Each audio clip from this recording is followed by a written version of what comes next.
Estamos en esta serie Fe por Tres y hemos estado hablando tres aspectos bíblicos distintos acerca de la fe. Y el día de hoy vamos a hablar de uno muy interesante. Así que necesito todas tus ganas, toda tu atención, todo tu ánimo y sobre todo toda tu fe. Así que vamos a estar leyendo algunos versículos. Hay varios. El tema del día de hoy en realidad hay bastante en la Biblia, así que me tuve que ver un poquito limitado a reducir algunos versículos, escoger algunos de entre muchos, pero hay mucho que hablar acerca de esto y estoy muy emocionado. Hemos hablado de tres aspectos de la fe. Número uno, la fe que salva, la fe salvífica, que es una fe simplemente depositada en la persona de Jesucristo y en su obra para salvación. Y hablamos de la fe como un estilo de vida, que vamos creciendo y que vamos madurando, vamos cada vez creyendo más en el Señor, vamos entendiendo más profundidad acerca de quién Él es. Y el día de hoy vamos a hablar de una fe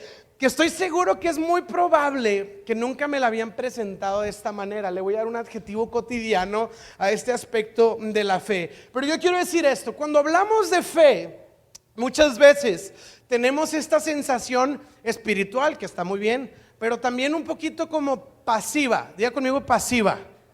¿A qué me refiero? Como si la fe fuera una decisión espiritual permanente, inmóvil. Sí, es como un día decidí creer en Cristo y esa es mi fe, y como que la fe se remonta a ese día nada más, como que tomé así como que una decisión y pasivamente nada más estoy parado sobre esa decisión. Y vamos a decir, cada vez va madurando la fe, pero fíjese bien esto: la fe madura pero no se añeja. La fe madura, sí, pero no se va fermentando. Quiero decirle esto el día de hoy: la fe en realidad tiene esta característica de que es activa y no pasiva. Diga conmigo, activa. La fe es un ingrediente que hay en nuestras vidas que tiene que ser activo, no solo pasivo. Fe no es, pues ahora decidí creer en Cristo y soy cristiano y ya, ¿verdad? Y toda mi vida y hasta que sea el fin yo ya pues decidí y ahí me voy a quedar parado. No, la fe es activa, la fe tiene movimiento. Decía mi tío Brad Pitt, el movimiento es vida, ¿verdad? Y la realidad es que la fe tiene una vida activa. Y el mensaje del día de hoy lo titulé así, fíjate bien: una actitud. Diga conmigo, actitud. Una actitud de fe. Sí, quizá nunca lo habíamos pensado así, pero vamos a ver unos versículos que nos van a hablar un poco acerca de esto. ¿Cuándo fue la última vez que te hablaron de la fe como una actitud, o que relacionamos la fe con una actitud? Normalmente no lo hacemos, pero obviamente es una ilustración que voy a dar el día de hoy. Así que, ¿qué te parece si oramos? ¿Está bien? Señor, háblanos en el nombre de Jesús. Por tu gracia creemos que tu palabra puede traer vida a nuestros corazones, puede inspirarnos, puede retarnos, y que el día de hoy, Señor, vamos a salir siendo personas que han puesto su fe en Jesús, que están creciendo en su fe en Jesús, pero aparte que van a vivir una vida activa de fe, Señor. Lo estoy creyendo por fe en el nombre de Jesús. Todo central dice amén y amén. Y si estás contento, puedes hacer un poquito de ruido el día de hoy. Cuando hablamos de fe, pensamos espiritualidad, y cuando hablamos de actitud, pensamos pues como que algo cotidiano que involucra mucho nuestras emociones. Sí, muchas veces lo hemos enseñado en temas de liderazgo, en temas de inteligencia emocional, cómo es importante tener actitud. Sí, la actitud es muy importante porque etcétera. Y usualmente relacionamos la actitud con emociones, porque conocemos gente que tiene muy buena actitud, y usualmente son personas, ¿cómo las describirías a alguien con buena actitud?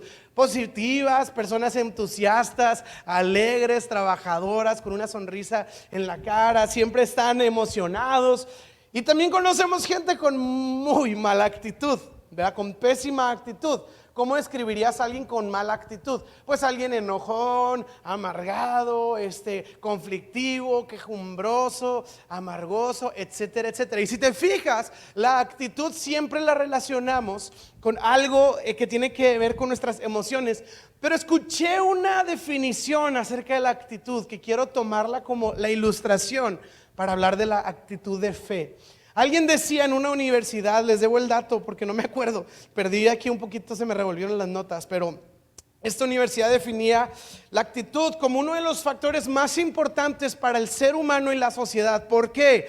Porque dice aquí, es un aspecto, es un factor que nos ayuda a superar los obstáculos y los altibajos de la vida. La actitud explica cómo se las arregla una persona, cómo alguien tiene una perspectiva de vida y cómo invariablemente será el efecto en el desempeño y la forma en la que las personas manejan la vida y a veces los obstáculos. En otras palabras, esta definición decía que la actitud es la manera en la que usted y yo enfrentamos la vida. Y hay personas que enfrentan la vida con una buena actitud. Vamos a echarle ganas, venga, vamos, todo va a estar bien, lo mejor por delante, para atrás ni para agarrar vuelo, ¿verdad? Buena actitud. Hay personas que enfrentan con una muy mala actitud la vida, ¿verdad? Es como, no, todo está bien difícil, no, el gobierno, no, es que si supieras, no, es que la economía, es que la pandemia, etcétera, etcétera. Pero creo que luego están otras personas que se congregan en Central todos los domingos, que enfrentan la vida con una actitud, no buena o mala, una actitud de fe. Sí, la actitud, por ponerlo en resumen, es la manera en la que enfrentamos lo que se nos presenta por delante. La actitud. Y yo quiero decir, obviamente el día de hoy, porque este es el tema, qué importante será para nosotros enfrentar la vida, no solo con buenas emociones, no solo con buenas herramientas de liderazgo, lo que sea, sino con fe.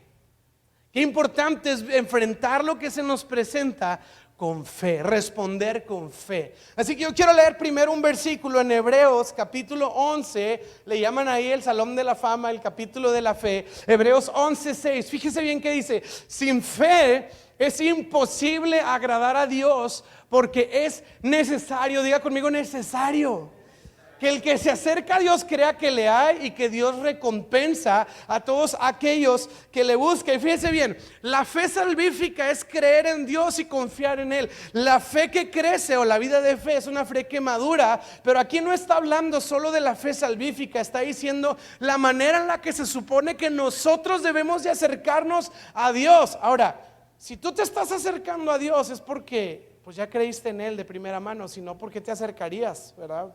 No te acercas en algo que no crees. Y aquí está hablando de que nuestro acercamiento hacia Dios tiene que tener como una necesidad, una fe. Y nos deja ver aquí que es una actitud, creyendo que ahí va a estar Dios cuando le busco, y que yo puedo recibir algo de su parte, porque Él recompensa a todos aquellos que le buscan, con esa actitud de tener expectativa, de tener esta emoción de saber que Dios está ahí.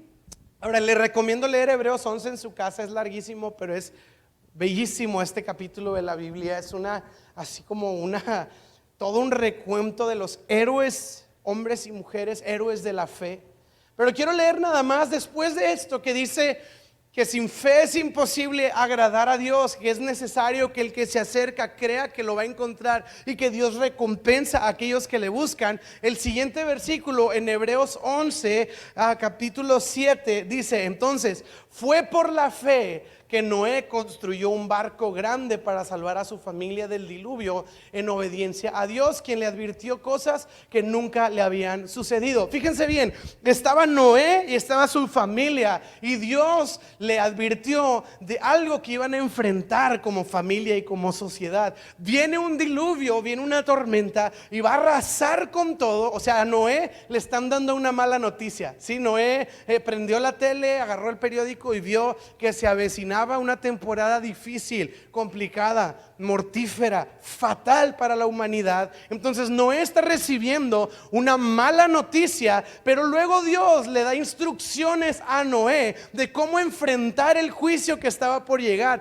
¿Y cómo actuó Noé para enfrentar el juicio? Con fe. Y su fe no solo le dijo creo en Dios, y su fe no solo dijo hoy conozco más a Dios que antes. Su fe lo llevó a actuar, y dice la Biblia que por fe construyó un barco grande, como diciendo, ese barco tangible, sí, que podríamos palpar, que podíamos ver, era el resultado tangible de una fe intangible que había dentro de la persona de Noé. Y vamos a ver así a lo largo del capítulo 11, pues voy a decirlo así por poner la ilustración. Vamos a ver muchos barcos siendo construidos por personas que venían a enfrentar algo de la vida, pero depositaban su fe en Dios y entonces sabían navegar lo que venía de frente. ¿Por qué? Porque eran personas que navegaban la vida por el vehículo de la fe. Qué importante es poseer una fe y que lo que nos ayude a navegar lo que enfrentamos y lo que viene por delante, la manera en la que navegamos la vida sea el vehículo de la fe. Si usamos la razón, si usamos el conocimiento, eso no está mal, no tiene nada de malo, pero al final del día que la gracia de Dios nos permita y nos ayude a navegar a través de la fe. Que seamos personas. Ahora me encanta porque cuando hablamos de algo así, pensamos en personas perfectas. Pero tú vas a ver que en la Biblia solo hay una persona perfecta y su nombre es Jesús. Y todos los otros imperfectos, aún con su imperfección, lograron navegar la vida a través del vehículo de la fe. ¿Qué quiere decir? Es posible para nosotros, a pesar de ser personas imperfectas, navegar la vida a través de la fe. Quiero darles un ejemplo de cómo se ve en el día a día una actitud de fe. ¿Está listo?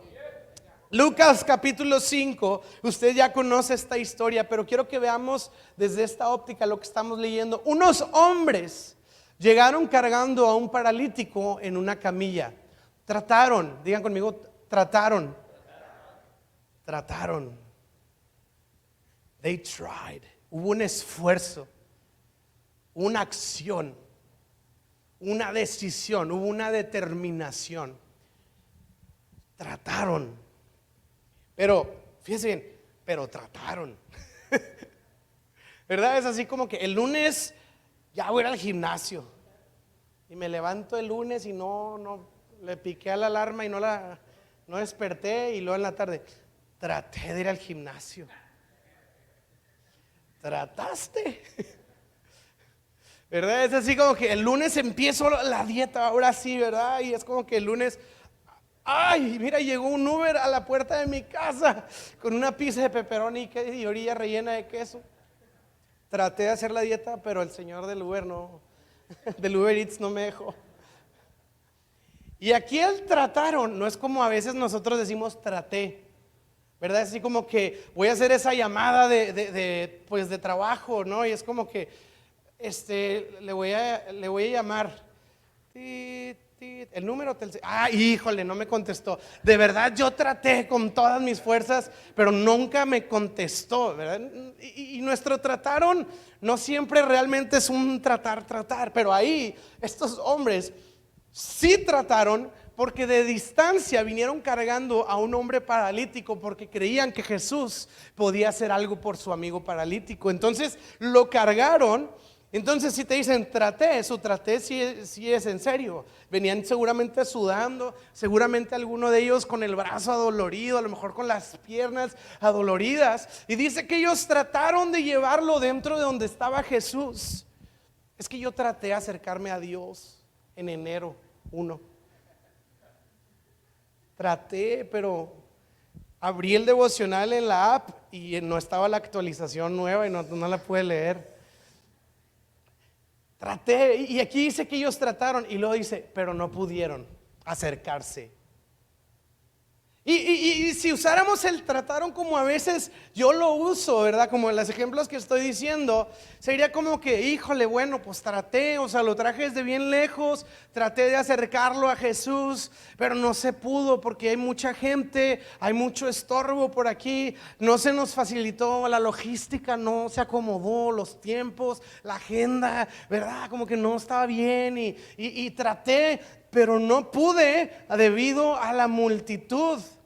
Sí, y ellos estaban al frente de un obstáculo que les estaba impidiendo hacer aquello que ellos se habían propuesto como una fe que tenían de que Jesús podía hacer algo por ellos. Ya habían tratado, se habían esforzado y llegan al final de la carrera solo para darse cuenta que hay un obstáculo que les impide. Y yo siento que ellos dijeron, llegamos hasta aquí solo para darnos cuenta de que no se puede, Jesús está dentro, no podemos entrar. ¿Y cuántos ahí al final de la historia historia estamos como que, híjole, tanto recorrido para llegar aquí y darme cuenta que no se puede. A lo mejor uno de estos amigos, no lo dice la Biblia, me lo trato de imaginar yo, dijo, híjole, como dice el Salmo, ¿y todo para qué? Dijo uno, ¿y todo para qué? Y el otro, ¿todo para qué? El de al lado.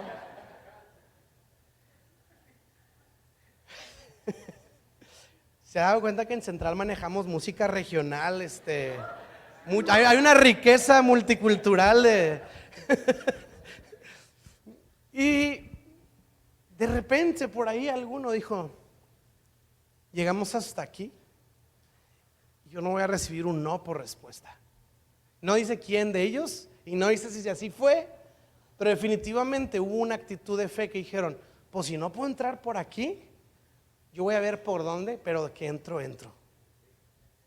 No, no recibo un no por respuesta. Y dice por ahí, dice, entonces se subieron al techo con el paralítico. Yo quiero que te imagines eso. O sea, no tenían grúa, ¿sí me explico? O sea, no tenían elevadores. Y de hecho las casas en aquellos días normalmente eran muy altas, eran pequeñas y muy altas y tenían escaleras alrededor, lo equivalente a nosotros como una escalera de caracol. No es así, pero algo parecido. Imagínense los 4 subiendo un hombre paralítico que pues obviamente no cooperaba. Imagínate que estaban cargando peso muerto en el sentido de que pues él estaba ahí y irlo subiendo. Dice que suben y dice y quitaron algunas tejas y luego bajaron al enfermo en su camilla hasta ponerlo en medio de la multitud, justo enfrente de Jesús. Ahora, lo bajaron. ¿Cómo lo bajaron? Esa es mi pregunta, ¿no? ¿Cómo lo bajaron? Espero que no haya sido como que ¡ahí va! No creo. Sí, ellos iban confiando en la resurrección, no en la sanidad, ¿verdad? Probablemente traían alguna cuerda o algo, voy a decirlo así, probablemente iban preparados para lo que fuera. Iban listos con una actitud de fe. Y entonces bajaron a este paralítico, lo pusieron en medio de la multitud, lo bajaron enfrente de Jesús. Y nos dice la Biblia en los siguientes versículos. Y al ver Jesús, la fe. Ahora fíjese bien esto. Normalmente la fe la relacionamos a una profesión. No profesión de trabajo, sino algo que profesamos. ¿Sí? ¿Tú qué religión eres? No, pues yo creo en esto, ¿verdad? Yo creo en lo otro. Y como si la fe fuera una decisión interna que puede expresarse con palabras, ¿verdad? Yo soy cristiano, yo soy tal, yo soy tal. Y es como que es algo que podemos quizá escuchar. Yo puedo escuchar de la fe de alguien porque me platicó cómo cree en Dios, me platicó sus convicciones. Pero aquí no dice que Jesús escuchó una plática acerca de la fe de ellos. Aquí tampoco nos dice Jesús que leyó en un libro lo que no dice que Jesús leyó en su Facebook de que religion y pusieron, no es una religión, es una relación. No dice eso. Dice que Jesús que vio la fe de ellos. Y sabes, no está hablando en un plano espiritual, está hablando en un plano que palpable, está hablando en un plano evidente, está hablando en un plano tangible. Es lo equivalente a construir una barca grande, es algo que se puede palpar, es algo que se puede tocar. Y si tú piensas de ver a un paralítico bajando de un techo adentro de una casa, pues no pareciera ser algo espiritual, pero es que esa acción es el resultado de una fe que ellos tenían. Y me encanta la fe que ellos tenían porque no era pasiva, era activa. Y voy a decir esto, su fe tenía maneras de meterse por donde pudiera, nada la podía detener. Ellos vieron la manera de abrirse camino y la fe los llevó básicamente a pasar por en medio del mar y cruzarlo para estar delante de Dios y recibir algo. Fíjate bien, porque sin fe es imposible agradar a Dios, pero ellos tuvieron la fe, se acercaron con la fe y ellos sabían que Dios es galardonador de los que se acercan con fe. Lo que vemos en esta historia, obviamente reciben una recompensa que es la sanidad de su amigo. Ahí la Biblia nos dice que Jesús vio la fe de ellos y le dijo: joven, tus pecados te son perdonados. Ahora, aparentemente muchos dijeron: pues achis, pero pues queríamos una sanidad, no el perdón de sus pecados. Pero Jesús lo hizo con un propósito. Pero unos versículos más adelante, literalmente la Biblia nos dice lo siguiente: y al instante, delante de todos, el hombre que era paralítico se levantó de un salto, tomó su camilla y se fue a su casa alabando a Dios. Y me encantan los últimos versículos. El asombro se apoderó de todos y quedaron pasmados y alababan a Dios exclamando: hoy hemos visto cosas maravillosas. Y me encanta, hoy hemos visto, porque la fe se ve, puede ser palpable, puede ser tangible.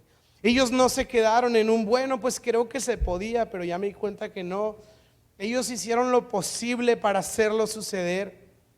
No solo tenían fe que Jesús pudiera hacerlo, sino que hicieron todo lo posible para que Jesús lo hiciera.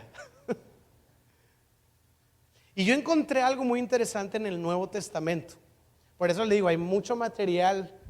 Pero cuando usted lea el Nuevo Testamento y vea los milagros específicamente, va a encontrar comúnmente, no quiero decir que en el 100% de los casos, pero en la mayoría, este patrón: la persona necesitada del milagro, a Jesús y una multitud en medio, siendo una especie de estorbo.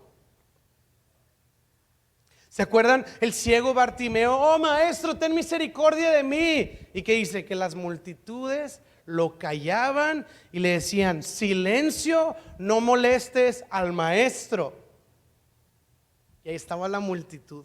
¿Y qué hizo este hombre? Gritó más fuerte, porque era de Monterrey. Gritó más fuerte y Jesús dijo: tráiganlo. O sea, venció la multitud y recibió su milagro. ¿Se acuerdan la mujer del flujo de sangre que tenía tantos años? Dice que Jesús iba pasando y había una multitud. ¿Y qué sucedió? La mujer se abrió paso de en medio de la multitud, tocó el manto de Jesús y poder salió de mí. Y vemos que Jesús dice: hey, alguien me tocó. Y Pedro le dice: pues es que hay una enorme multitud, pues todos te estamos tocando. Y Jesús dice: no, alguien se abrió paso y me tocó diferente. ¿Con qué? Con una actitud diferente, con una actitud de fe.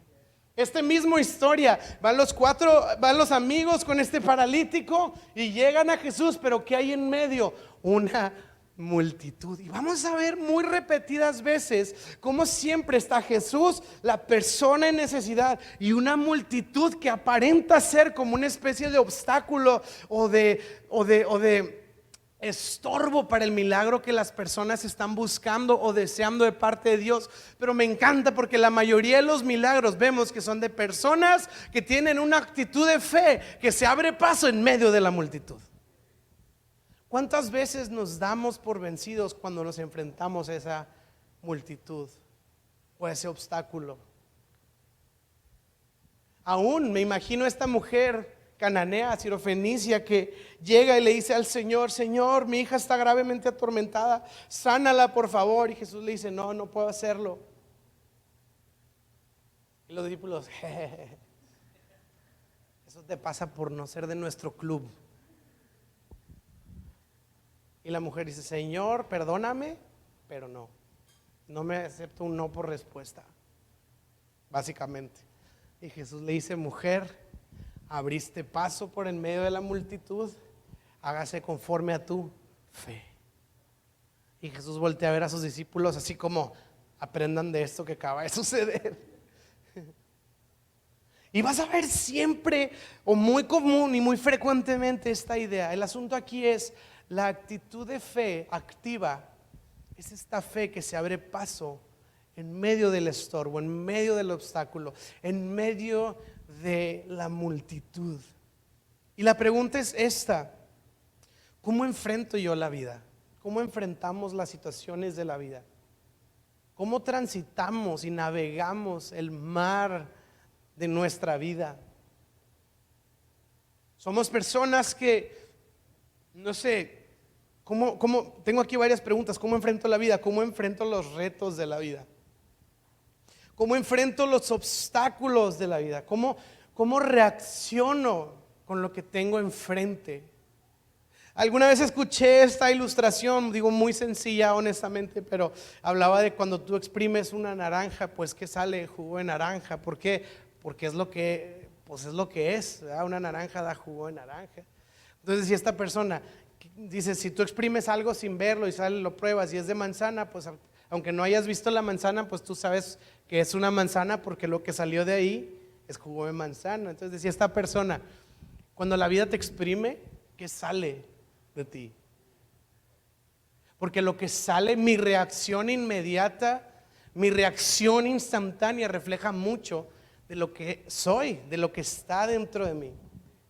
Si soy de esos de que, sí, tengo ese sueño y luego me dicen, oye, no se va a poder. Ah, lo sabía, Dios me falló, ya no voy a ir a la iglesia, no voy a hablar con mis papás, este mundo. Pues, ¿qué está saliendo de mí, verdad? Yo tengo amigos que gracias a Dios me rodeo de gente que les falta una tuerca, gracias a Dios, para la gloria de Dios. Y en ejemplos le voy a decir un ejemplo para que vea a qué me refiero. Estábamos planeando un campo de verano para niños. Eso lo venimos haciendo a lo largo de la vida porque creemos en las generaciones y que el reino es de ellos. Y estábamos haciendo, y un amigo y yo nos pusimos de acuerdo para hacer así, invertirle todo a una sección que era en una terraza, o sea, era en el exterior. Y decidimos hacerlo padrísimo, como una cueva, que luego pasabas por un túnel y luego había obstáculos, pero haz de cuenta que dijimos que parezca tipo Disney, o sea, vamos a meterle a la decoración y todo. Y usamos muchos materiales y estuvimos muchas horas trabajando ahí para darles algo de calidad y algo bonito a los niños. Y entonces usábamos mucho papel, bueno, no sé cómo se llama ese papel, pero ese que parece cartón, pero que es de papel. Y usamos así bastantes, entonces todo era como de materiales de papel. Un día antes del campo de verano de los niños, estábamos tipo orgullosos viendo nuestra Disney World Monterrey, ¿no? Y estábamos viéndolo y de repente ya sabe usted cómo es cómo es Monterrey. De seguro alguien fue al car wash esa tarde, entonces empezaron a llegar las nubes.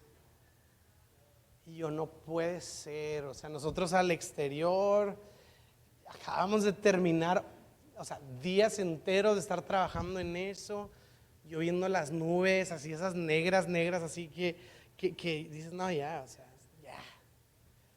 Y yo dije, híjole, entonces mi amigo en una actitud de fe me dice, vamos a orar, y yo, pues sí. Fe pasiva, ¿no? Sí, vamos a orar. Pues Señor, en el nombre de Jesús, ayúdanos, si se puede, pues que no llueva, confiamos en ti. Y luego así como que para sentirme sano teológicamente, pero tú eres soberano y tu providencia, ¿verdad? Amén. Y empieza a llover. Y yo, el incrédulo, digo mi amigo, no, yo ahí la verdad no fui buen ejemplo. Yo de que, híjole, ya sabía, no, pues es que Chihuahua, ¿cómo es Monterrey? Echándole la culpa a Monterrey, como si Monterrey de que, bueno, hasta hace poquito no sabíamos que podríamos controlar la lluvia.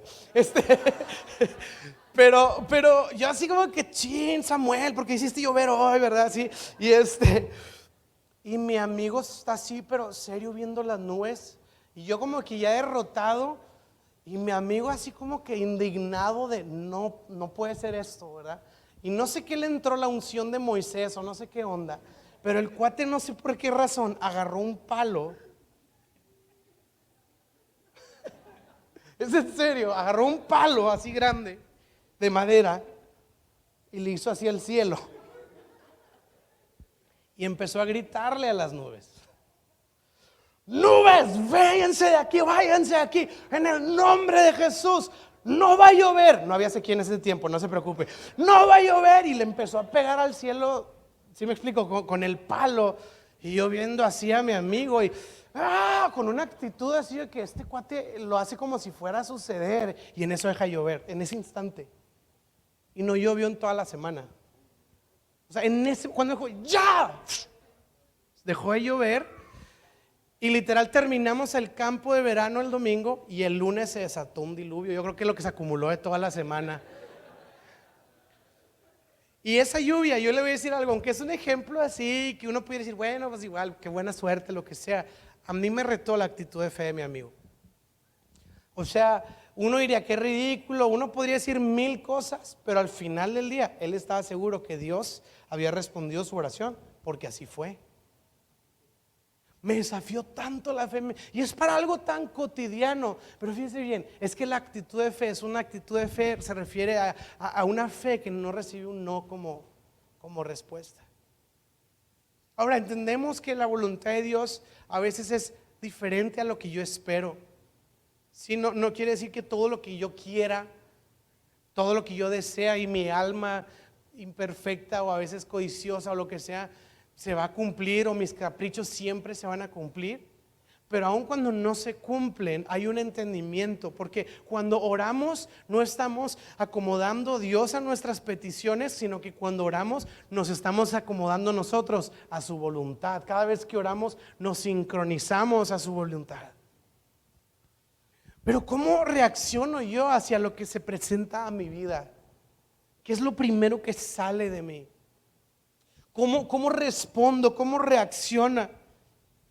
Si recibes una mala noticia, y yo no quiero decir aquí el día de hoy, porque tampoco somos de la idea de la fe triunfalista, de que si te dan un mal diagnóstico, no llores porque se supone que tienes fe. No, o sea, obviamente uno se angustia, uno a veces se siente mal, pero al final del día, ¿en dónde descansa mi alma? Si de repente estoy en una etapa de confusión, me abrumo pensando que todo terminó para mí, o estoy abrumado sabiendo al final del día que Dios tiene todo bajo su control. Cuando tengo una etapa en donde parece que salí perdiendo en algo, se me viene el mundo abajo, o si me desanimo un poco, quizá me siento abrumado, pero al final creo que para los que aman a Dios todas las cosas cooperan para el bien de su voluntad. ¿Cómo reacciono? Esa es la vida de fe. Hay una historia inventada, ¿no?, de esta mujer que estaba en su casa, vivía cerca de las montañas, y una piedra rodó y rodó, se zafó de la montaña y quedó justo enfrente de la puerta de su casa. De tal manera que la mujer, cuando abría la puerta, ¡pum!, topaba con la piedra, ya no podía salir de su casa, estaba una piedra ahí grande fuera de ella. Entonces la mujer cierra la puerta, da unos pasos para atrás y dice: piedra, en el nombre de Jesús te ordeno, muévete. La Biblia dice que si tienes fe, le dirías a una montaña: muévete, y la montaña se moverá. Así que piedra, muévete en el nombre de Jesús. Entonces la mujer va a abrir la puerta, la abre y ¡pum!, ahí está la piedra. Y la mujer dice: ya sabía que no te ibas a mover. Y es que a veces tenemos estos arranquecitos como de positividad, que está bien, pero la fe va más allá.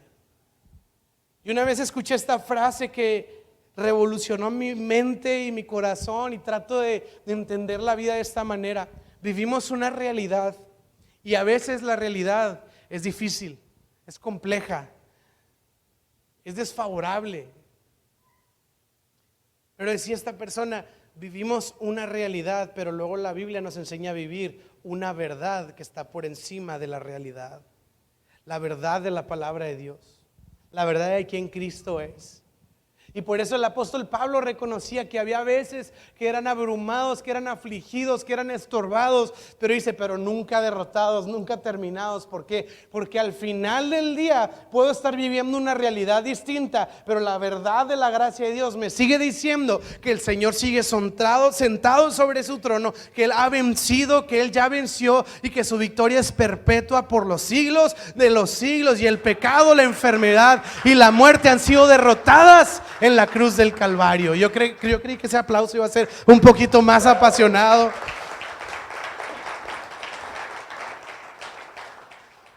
Vivimos una realidad, pero creemos en una verdad que siempre está por encima de la realidad. Y quiero regresar a Hebreos para irme dirigiendo al final de este mensaje. Hebreos 11:33. Nos da una lista de personas por nombre. Hebreos. Y habla de Noé, Abraham, Moisés, David, una serie de Sansón, una serie de personas. Pero quiero que vea bien lo que dice Hebreos 11, porque le voy a decir algo. Hebreos 11 habla de personas con actitud de fe.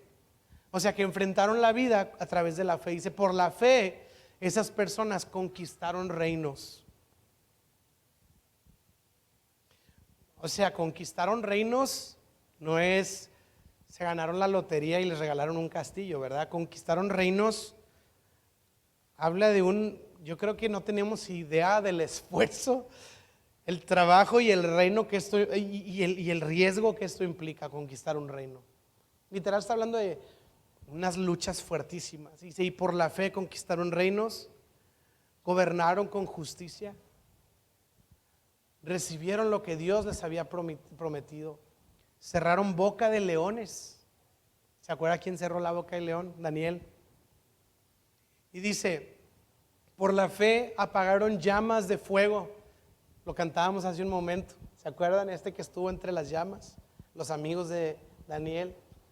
Dice, escaparon de morir a filo de espada. Su debilidad se convirtió en fortaleza. Llegaron a ser poderosos en batalla e hicieron huir a ejércitos enteros. Y entonces dice, pero fíjese, hubo mujeres que recibieron otra vez con vida a sus seres queridos que habían muerto. Están hablando de la resurrección. Y luego dice, sin embargo, y luego ahí le va esto, porque está esta idea de la fe triunfalista, ¿no? Todo va a estar bien, ánimo, todo está bien, todo está bien. Entonces, y pues cuando todo está bien es muy fácil, ¿verdad?, decir que Dios ha sido bueno. Pero luego dice ahí que también por la fe otros fueron torturados porque rechazaron negar a Dios a cambio de la libertad. Y no quise extenderme de más. Terminé diciendo, ellos pusieron su esperanza, no sé si está, en una vida mejor que viene después de la resurrección. Y ahí va a dar una lista, voy a decirlo entre comillas, negativa de estas personas. Lo que nos está diciendo es lo siguiente, Hebreos, por la fe, unos vivieron proezas, victorias, pura cosa buena, pura cosa gloriosa, puro testimonio de victoria y de poder. Y los que están sufriendo, y los que no les está saliendo, y los que están siendo derrotados, ellos no tienen fe. Y me encanta que el libro de Hebreos también dice, y por la fe otros sufrieron, lloraron, padecieron. Ahí dice que algunos fueron martirizados. Ahí lo acabamos de leer, dice que algunos de ellos fueron oprimidos. Dice que fueron torturados incluso. Y me encanta que viene en el mismo contexto de la fe. ¿Qué está diciéndonos Hebreos? Que no importa si estoy en la cumbre o estoy en el valle, mi realidad no debe de afectar que mi fe está puesta en el Señor. Por eso terminé diciendo, es que al final ellos tenían su esperanza puesta en la resurrección. Quizá mi realidad no es la más cómoda y la más agradable el día de hoy, pero es temporal. Y quiero darle un último ejemplo. No tengo los versículos porque no acabaríamos, pero usted conoce esta historia de José el soñador, famosísima historia. Dios le dio la esperanza futura desde el principio, el sueño, ¿se acuerda? Dios le mostró el final desde el principio, y él veía que estaba puesto de pie y que todos se le postraban.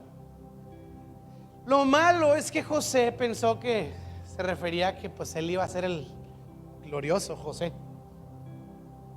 pero Dios le dio la visión, la esperanza futura de que él iba a estar en una posición importante. Lo siguiente, o sea, ok, wow, Dios, ya me mostraste el final y yo veo victoria y gloria y futuro triunfante. Wow, voy a dar mis primeros pasos en esta visión de fe. Y lo primero que sucede es que sus hermanos lo agarran, lo abusan de él y lo avientan a un pozo. Y le dicen, ¿sabes qué? De aquí no sales. Y le vamos a decir a nuestros papás que te moriste para que no hagan ni esfuerzos de venir a buscarte y sacarte del pozo. Imagínense eso, acaba de tener la visión de la gloria futura y lo siguiente que está viviendo es estar adentro de un pozo. ¿Cuántos de nosotros a lo mejor en el pozo diríamos, a lo mejor me emocioné, a lo mejor creí de más, a lo mejor me ilusioné con una realidad espiritual que pues no es ni al caso? A lo mejor me dieron esta palabra y quizá no era Dios, quizá era el buen deseo del corazón de la persona que me dio esa palabra. Y luego lo sacan del pozo sus hermanos, y a lo mejor dijo José, ándale, ya ahora sí, que rápido Dios intervino en esto, pero lo sacaron para venderlo como esclavo. Híjole. Y lo compran, igual y Dios hace que nadie me compre, ¿verdad? Y lo compran como esclavo y se va de ahí, ahora como esclavo. Y llega José a trabajar como esclavo. Y yo digo, wow, José, o sea, yo estaría pensando, digo, no tiene nada que ver, no tiene nada que ver la esperanza futura con la realidad presente que yo tengo. Soy esclavo. O sea, al contrario, yo me tengo que hincar ante alguien y en el sueño la gente se hincaba ante mí, ¿verdad? Y luego dice que él prosperaba. Eso es algo muy interesante. La Biblia dice que José prosperaba en donde estaba.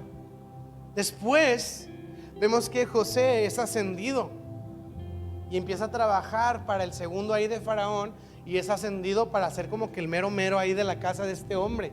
Y a lo mejor José dijo, ándale, ahí va subiendo la historia, ya estoy subiendo a esa posición de poder. Y lo acusan falsa e injustamente ahí de un acto que él no había cometido y lo llevan a la cárcel.